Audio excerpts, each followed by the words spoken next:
Another update, Rico Blanco and Maris Racal.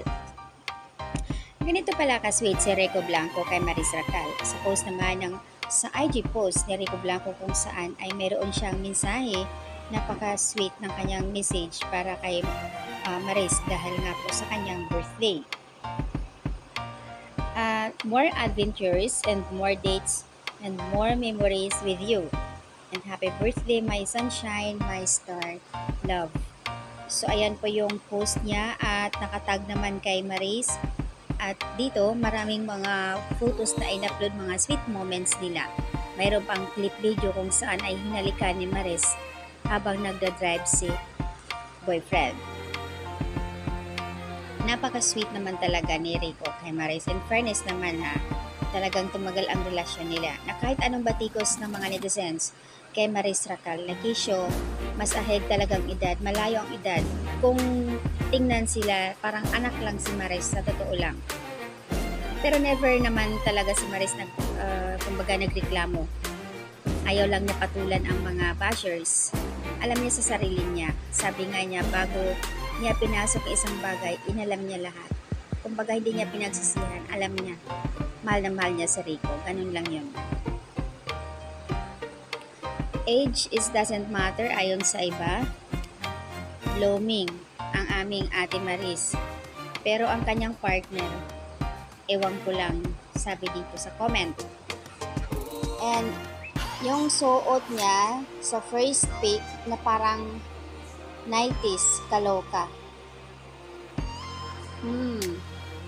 Yung naka-red. Ate Maris, alam namin going strong ka. Pero sana sana patuluyan ka ni Rico at huwag kanyang saktan at alam namin na parang anak lang ang turing sa'yo. Ang tamis ng pag-ibig, pero in fairness, ayos ang pagkakagawa ng ilong ni Maris na mas bloom siya ngayon. Nasa older men talaga ang true love sweet. Totoo. Sabi nga sa tweet noon na huwag magmamahal ng mas bata, soulmate mo, yung kaedad lang, mahirap yun kasi talagang andoon yung selusan, andoon yung talagang magkakaroon ng third party. And he treats her right. That's all that matters. Ang gwapo ni Rico, lucky girl. Brother and sister, pag nagpag-ibig talaga, walang maibubuga. Basta happy ako at walang tinatapakan na ibang tao, masaya si Maris. Yun lang naman talaga ang laging sinasabi ni Maris noon. As long as masaya sila, wala silang tinatapakan na tao. Wala akong makialam sa kanila kung ano man binabato nila, binabash nila sa akin.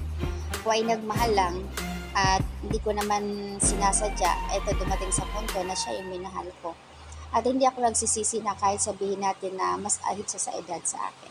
Tinatawag nila na anak lang ako. Wala akong pakialam sa kanila. Mahal ko si Rico. So yun po yung talagang matapang na binitawan na salita ni Maris noon na pinangalandakan talaga niya na mahal niya si Rico Blanco. That's the girl.